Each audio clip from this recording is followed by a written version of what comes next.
Chapitre 42. Apprenant qu'il y avait du blé en Égypte, Jacob dit à ses fils : « Pourquoi restez-vous là à vous regarder ?» Il ajouta : « J'ai entendu dire qu'il y avait du blé en Égypte. Descendez là-bas et achetez-y du blé pour nous, ainsi nous ne mourrons pas, nous vivrons. » 10 des frères de Joseph descendirent acheter du froment en Égypte.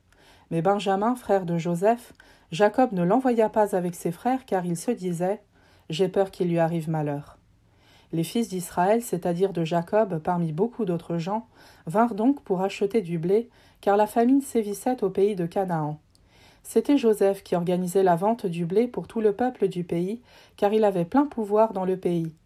En arrivant, les frères de Joseph se prosternèrent devant lui face contre terre. Dès qu'il les vit, il les reconnut, mais il se comporta comme un étranger à leur égard, et il leur parla avec dureté.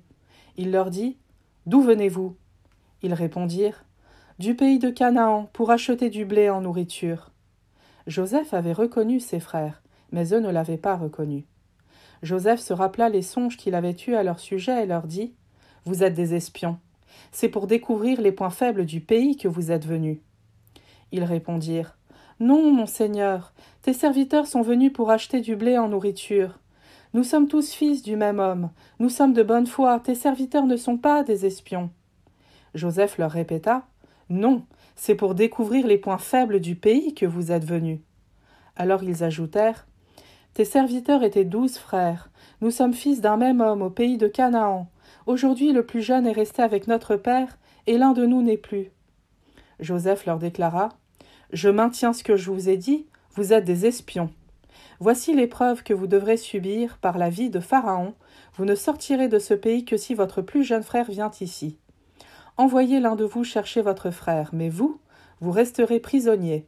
On va vérifier vos paroles. Est-ce la vérité ? Si c'est non, par la vie de Pharaon, vous êtes vraiment des espions. » Il les retint au poste de garde pendant 3 jours.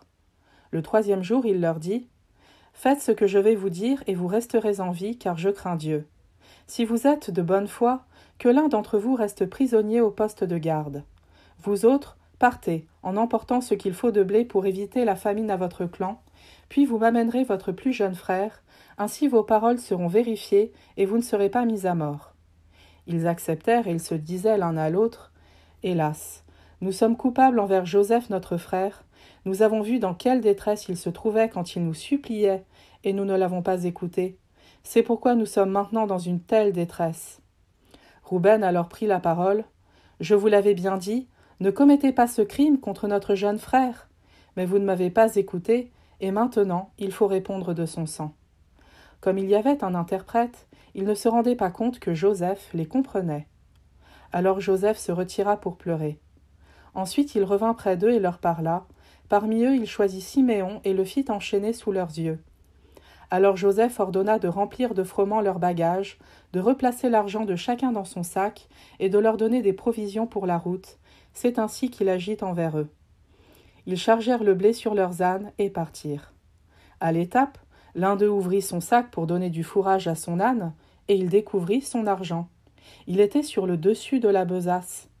Il dit à ses frères : « On m'a rendu mon argent, il est là dans ma besace. » Le cœur leur manqua, ils tressaillirent, se regardant l'un l'autre, et dirent : « Qu'est-ce que Dieu nous a fait ?»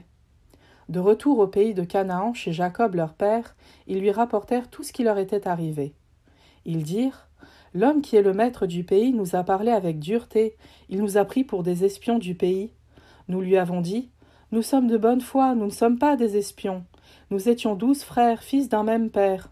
L'un de nous n'est plus et aujourd'hui le plus jeune est resté avec notre père au pays de Canaan. » Alors l'homme qui est le maître du pays nous a dit : « Voici comment je saurai si vous êtes de bonne foi.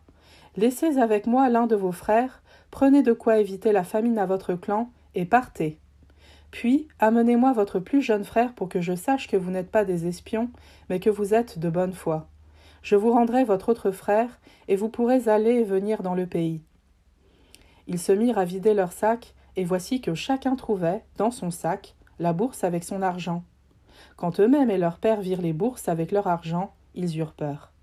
Jacob leur père dit alors : « Vous me privez de mes enfants, Joseph n'est plus, Siméon n'est plus, et vous voulez me prendre Benjamin ? Tout est contre moi. » Rouben dit à son père : « Tu pourras faire mourir mes 2 fils si je ne te ramène pas Benjamin. Remets-le entre mes mains et je te le rendrai. » Mais Jacob reprit, « Mon fils ne descendra pas avec vous. Son frère est mort, il ne me reste que lui. S'il lui arrivait malheur sur la route que vous allez prendre, c'est dans la douleur que vous feriez descendre mes cheveux blancs au séjour des morts. »